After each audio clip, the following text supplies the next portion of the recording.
Bonjour. Alors aujourd'hui, je vais lire des extraits d'un livre que je suis en train de lire.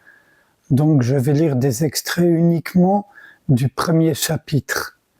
Et je sens d'ores et déjà que c'est un livre d'importance et que je recommande vivement à toutes les personnes qui s'intéressent aux questions de l'éveil, de l'ego, de la liberté, du libre arbitre.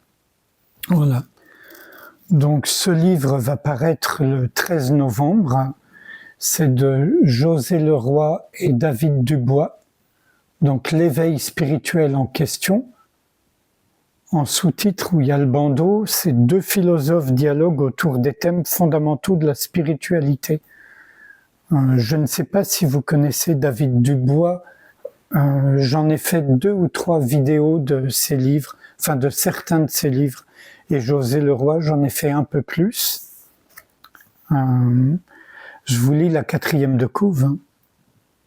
À rebours d'une tendance fréquente dans la spiritualité contemporaine qui dévalorise la pensée au profit du seul ressenti, David Dubois et José Leroy affirment qu'il est possible, et même nécessaire, d'unir rigueur de la raison et ouverture du cœur. Au fil de ces entretiens, ces deux philosophes français, amis de longue date et passionnés de spiritualité, croisent leurs voies dans un dialogue vivant et stimulant.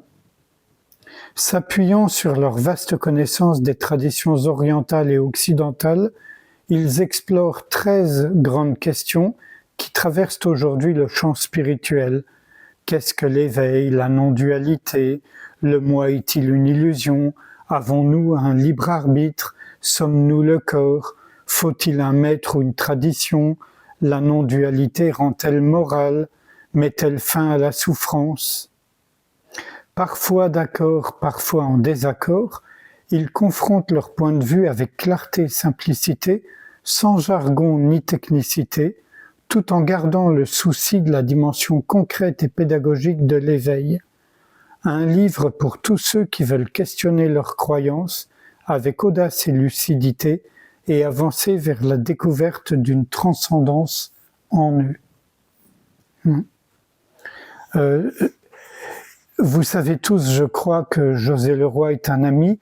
Ce n'est pas du tout parce que c'est un ami que je dis que ce livre est d'importance. Je pense qu'il fera date dans l'univers français où il y a, à ma connaissance, pas ou très peu de livres qui osent aborder ces thèmes-là de cette façon-là. Souvent, quand on a des gens qui dialoguent, ils sont plus ou moins d'accord, ou alors c'est vraiment tranché.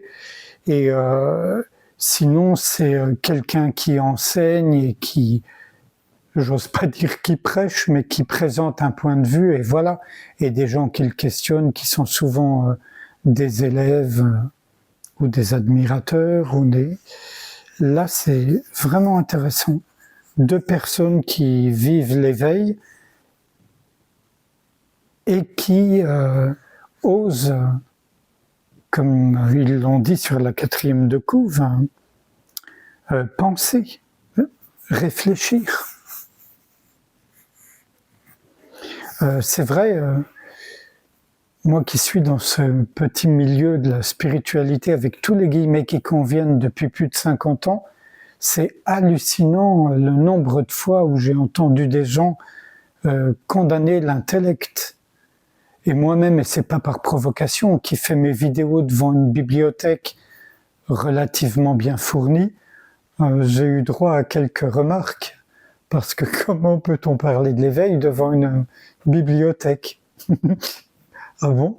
C'est vrai qu'il vaudrait mieux en parler devant une statue de Bouddha ou dans la nature, sûrement. Donc, dans le premier chapitre, dans le paragraphe « Une tentative de définition de l'éveil », José. L'éveil est en effet à la fois une expérience et une connaissance. C'est une expérience d'une présence qui est au-delà du moi, même si cette présence est difficile à décrire. Soudainement, le moi contacte une réalité vivante qui est au-delà de lui, qu'il transcende et qui pourtant est en même temps le plus intime de son être.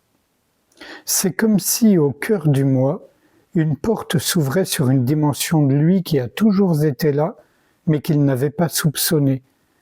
Est-ce que tu dirais les choses de cette façon-là ? David. Exactement. L'éveil est comme une rencontre avec une présence. Une présence n'est pas simplement un fait impersonnel, mais ce n'est pas forcément non plus complètement personnel, car il y a une présence qui dépasse ma personne. C'est entre les deux, au-delà des deux.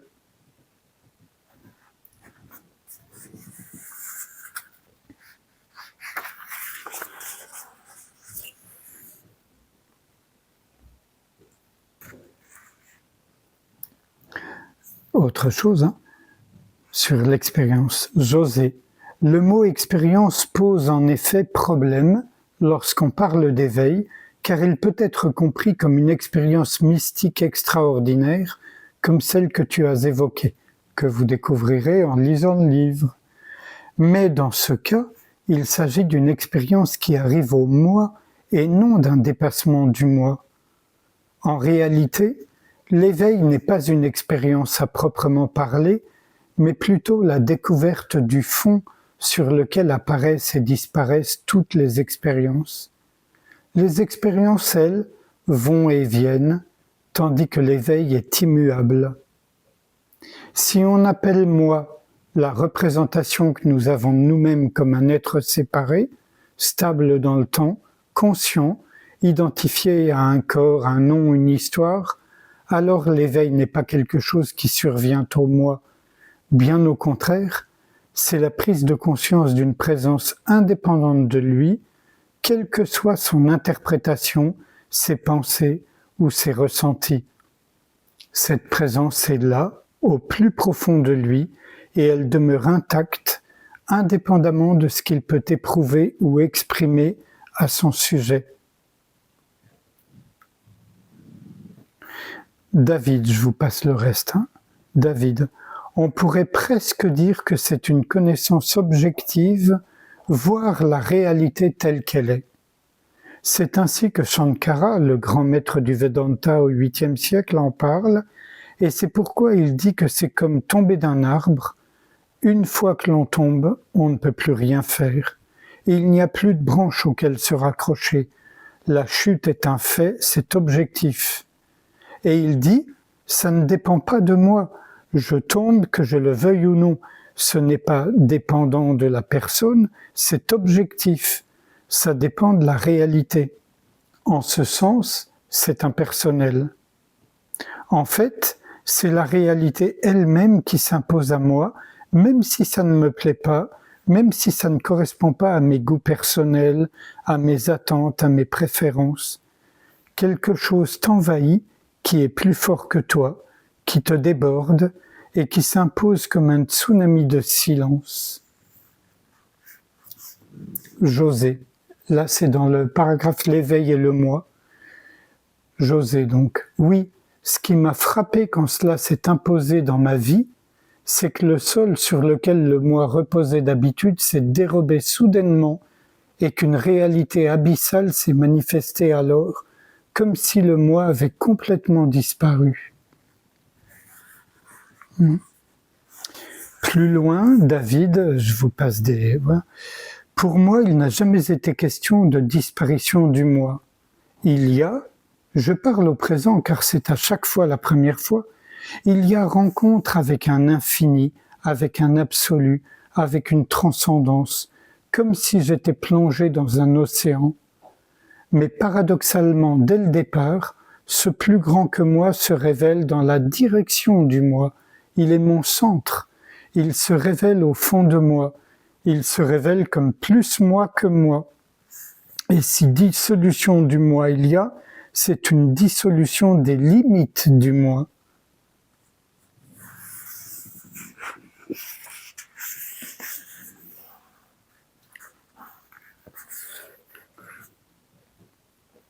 Donc José rappelle que plus tard, il y aura un chapitre entier consacré à la question de la disparition ou non du moi. Donc,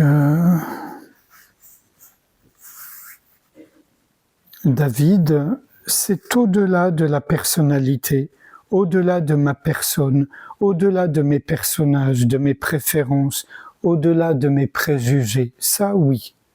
Au-delà de mon image, au-delà de l'image que j'ai de moi, au-delà de mes désirs, au-delà de mes avis, de mes envies, transcendance, mais qui est aussi une transcendance, une évolution vers l'inconnu. José, c'est ça.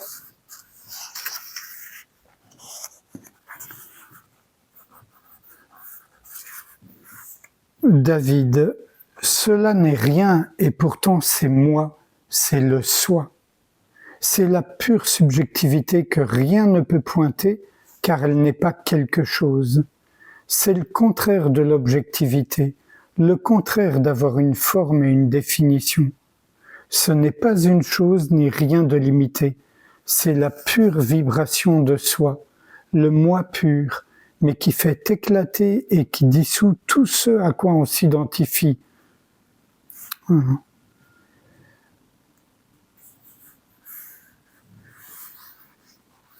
Là, je vous passe les extraits. Là, un passage d'un paragraphe qui s'intitule « Unité ou relation ». José, tu parles beaucoup de relations, David. C'est une manière intéressante de voir l'expérience de l'éveil en utilisant un langage amoureux, mais ce n'est pas le langage que j'utilise le plus souvent. Je parle plutôt un langage d'unité. J'insiste davantage sur l'expérience d'union. Et David, je vous passe plein de trucs, bien sûr. Pour moi, tout est relation. Et relation n'est pas contraire à l'unité. Au contraire, elle en est l'expression. Il y a toujours, inséparablement, unité et différence. Chaque chose est tissée de relations, avec elle-même, avec le monde, avec le tout. Et cette totalité relationnelle, c'est l'unité. L'éveil est la conscience de cette unité. Et enfin, tout dernier extrait.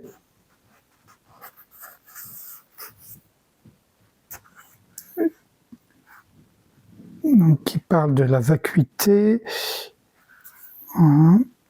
et du fait que dans toutes les cultures, finalement, on en parle même si c'est de façon différente. Et là, ils ont cité un texte de Simone Weil, pas la politicienne, la philosophe. Les mystiques de presque toutes les traditions religieuses se rejoignent presque jusqu'à l'identité. Ils constituent la vérité de chacune. La contemplation pratiquée en Inde, Grèce, Chine, etc. est tout aussi surnaturelle que celle des mystiques chrétiens. Notamment, il y a une très grande affinité entre Platon et par exemple Saint Jean de la Croix. Aussi entre les Upanishads hindous et Saint Jean de la Croix. Le taoïsme aussi est très proche de la mystique chrétienne. L'orphisme et le pythagorisme étaient des traditions mystiques authentiques. Et le Zis aussi. Et là, David dit ça, je suis bien d'accord, c'est évident. On retrouve les mêmes problèmes et les mêmes réponses, les mêmes paradoxes. Chercher ce que je suis toujours déjà, et tout à coup, réaliser que le collier que je cherche, je le porte ici. Que chercher l'éveil, c'est un peu comme être fou, parce que finalement, on se cherche soi.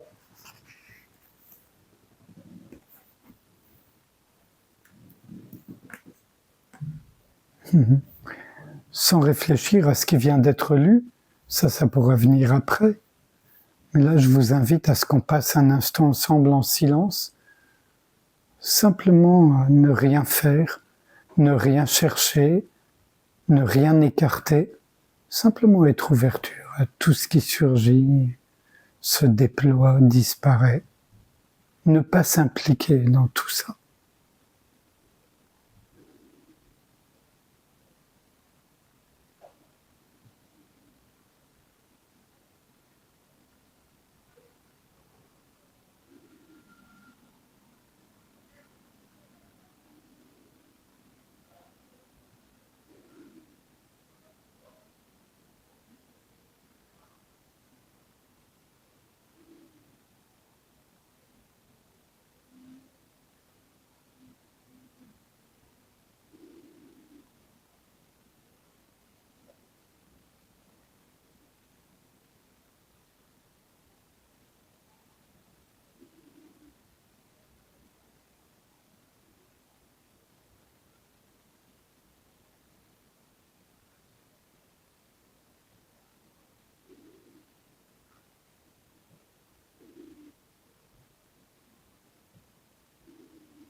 Je vous remercie.